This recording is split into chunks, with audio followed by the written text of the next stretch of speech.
안녕하세요. 영상을 통해서 맛있는 교회 예배를 드리시는 여러분을 주님으로 환영합니다. 오늘은 선교, 사랑의 맛을 나누다 라는 제목으로 말씀드리려고 합니다. 개척 준비 단계라 선교라고 말할 수 있는 것들이 많이 준비되어 있지 않죠, 당연히. 그러나 교회를 세우는데 선교도 필수적이니 지금 생각하는 것들, 그리고 우리 상황 속에서 조금이나마 할 수 있는 것들을 묵상하며 나누고자 합니다. 보통 교회 안에서 생각하는 선교는 해외로 선교사를 파송해서 그곳에 교회를 짓고 복음을 전하는 것이라고 생각할 때가 많이 있습니다. 이렇게 선교하시는 분들 보면 너무 존경스럽고 대단하게 느껴집니다. 하지만 해외로 나가 선교하는 것만이 선교하는 것은 아닙니다. 예수님께서는 사도행전 1장 8절에서 우리가 사는 모든 영역에서 예수님의 증인이 되어 살라고 말씀하셨고, 저는 그것이 바로 선교라고 믿습니다. 그렇다면 예수님의 증인 되어 사는 것이 무엇일까요? 단순히 몇 마디 말을 전한다고 해서 증인이 되는 것은 아닙니다. 우리의 말뿐 아니라 성품과 행동 속에 이 땅에 오셔서 우리와 함께 거하시고 우리를 위해서 죽으시고 부활하신 예수 그리스도의 모습을 조금이라도 담아낼 때 우리는 온전한 예수의 증인이 될 수 있습니다. 우리에게 보여주신 예수님의 모습은 본래 하나님이 창조하실 때 사람에게 주신 하나님의 형상입니다. 하나님은 인간을 다른 동물과 달리 하나님의 형상으로 창조하셨습니다. 그리고 하나님이 창조하신 모든 만물을 사람에게 선하게 통치하라고 위임하셨습니다. 이 세상은 하나님이 창조하셨기 때문에 어쩌면 가장 이 세상을 잘 다스릴 분은 당연히 하나님이십니다. 그런데 하나님을 제외하고 이 땅을 하나님이 다스린 것과 가장 비슷하게 다스릴 수 있는 존재가 누구일까요? 바로 하나님의 형상을 따라 지어진 인간뿐입니다. 그래서 하나님은 우리 인간에게 자신이 만든 창조 세계를 다스릴 수 있도록 하셨습니다. 어떤 분들이 이 구절을 가지고 인간이 마음대로 자연을 개발할 권리가 있는 거 아니야? 그렇게 이야기하기도 합니다. 그러나 이 말씀의 올바른 해석은 하나님의 형상을 가진 인간이 하나님의 뜻대로 온 세상을 다스리는 것입니다. 그게 하나님 나라의 통치 방식입니다. 하지만 여러분 알다시피 타락 이후에 인간은 세상을 제대로 다스리는 방법을 잃어버립니다. 그 방법을 잃어버린 인간은 서로 미워하고요, 빼앗고요, 죽이기까지 합니다. 더 나아가서 하나님이 만드신 창조 세계까지 파괴해버렸습니다. 그것이 노아의 홍수가 일어난 원인이고 오늘날 우리가 살아가고 있는 지금까지도 그 죄의 뿌리가 이어지고 있습니다. 그런데 예수님께서 이 땅에 오셔서 십자가의 죽음과 부활하심을 통하여 깨어진 하나님의 형상을 회복시키셨습니다. 이 예수 그리스도를 우리 삶의 주인으로 받아들여 그분의 통치 안으로 들어갈 때 하나님은 우리 안에 회복된 하나님의 형상을 통하여 이 땅을 다시 본래 선하게 창조하신 목적대로 다스리기 시작하십니다. 그럴 때 베드로전서에서 말씀하신 아름다운 덕이 우리를 통하여 선포될 수 있는 겁니다. 그렇다면 하나님의 형상은 무엇입니까? 첫 번째로 하나님의 성품을 닮아가는 것을 하나님의 형상이라고 볼 수 있습니다. 두 번째로는 하나님이 꿈꾸시는 일, 하나님이 원하시는 뜻을 함께 해나가는 것, 그게 하나님의 형상을 회복한 자들의 온전한 모습입니다. 그런데 이 두 가지를 무엇으로 나타낼 수 있을까요? 오직 사랑으로만 가능합니다. 기독교는 진짜 사랑을 경험한다면 변할 수 있다, 바뀔 수 있다고 믿는 종교입니다. 예수님은 하나님의 형상을 어떤 권위나 능력으로 보이신 것이 아니라 진짜 사랑으로 보이셨습니다. 하나님이 이 세상을 사랑하신 이유가 무엇입니까? 예수님이 이 땅에 오신 이유가 무엇입니까? 모두 다 사랑 때문이었습니다. 사랑의 속성 중에 하나는 흘러보내는 거예요. 이 세상은 성부, 성자, 성령 하나님의 함께 삼일체로 누리는 사랑이 너무 커서 그 사랑이 넘쳐 흘러서 창조되었습니다. 하나님께서 자신을 배신한 인간을 다시 받아들이기 위해서 그 수많은 일들을 감당하시는 것 역시 사람을 주체할 수 없기 때문입니다. 우리가 복음의 맛을 보고 공동체 안에서 진정한 성장이 이루어질수록 우리 역시 하나님의 형상을 닮아가기 때문에 점점 더 사랑하게 됩니다. 서로 사랑하는 것이 점점 커지게 되면 그 사랑은 주체가 안 돼서 점점 더 밖으로 흘려 보이게 됩니다. 그래서 사랑하지 않는 공동체는 그리스도의 공동체가 아니거나 성장이 정체되어 있는 공동체라고 볼 수 있습니다. 그렇기에 공동체에 사랑이 있냐 없냐는 공동체의 예수가 주인인지 아닌지를 나타내는 중요한 표지인 겁니다. 저희 맛있는 교회는 사랑의 맛을 나누는 것이 우리 안에 점점점 확장되기를 꿈꾸고 있습니다. 그것이 우리를 부르신 하나님의 아름다운 덕을 선전하는 일이고 그게 바로 선교라고 믿기 때문입니다. 우리가 진정 필요한 곳에 가서 사랑으로 이해하고 우리가 가진 것들로 도와주고 함께 있어줌으로 예수님의 사랑을 나누고 싶습니다. 첫 번째로 사랑이 필요한 곳으로 가는 것이 선교입니다.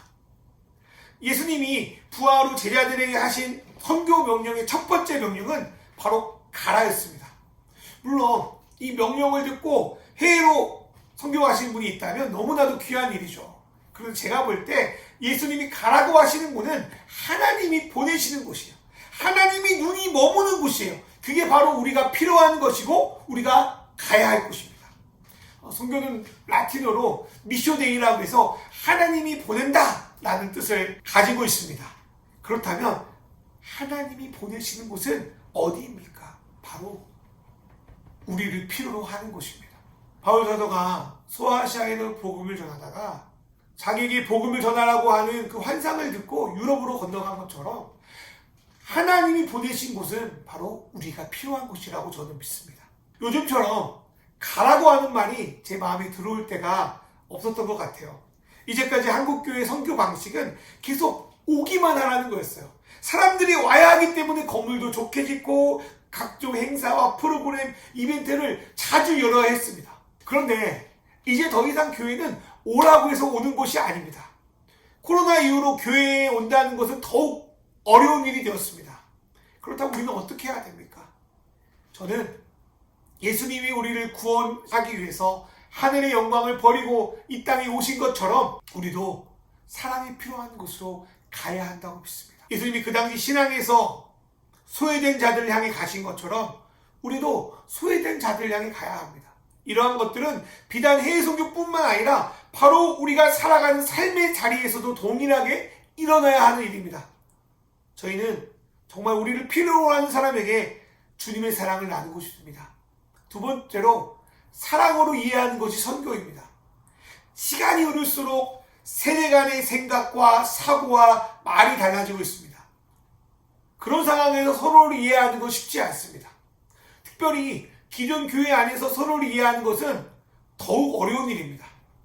1세기 유대 공동체는 자격 있는 사람들만 모일 수 있었습니다. 유대인이어야 되고요.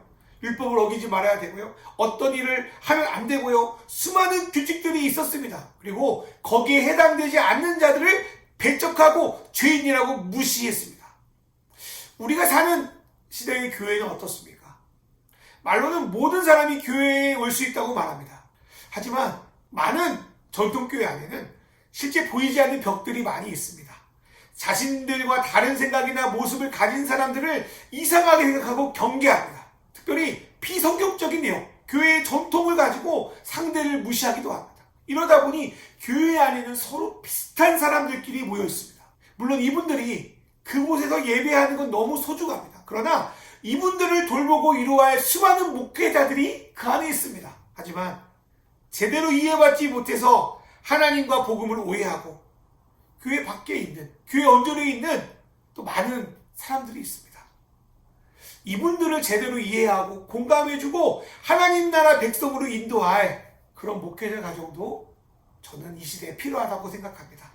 이를 위해서 필요한 것들이 무엇인지 빌립보서에서 말씀하고 있습니다. 같이 한번 읽어볼게요.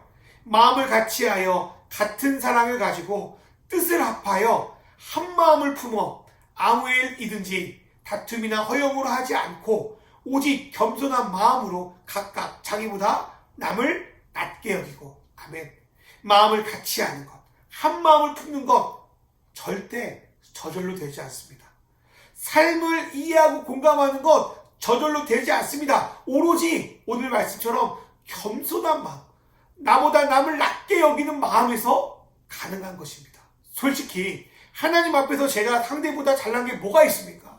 그리스도 안에서 나보다 저 사람이 낫다는 겸손함을 가지고 대화할 때 서로를 온전히 이해하고 공감할 수 있습니다.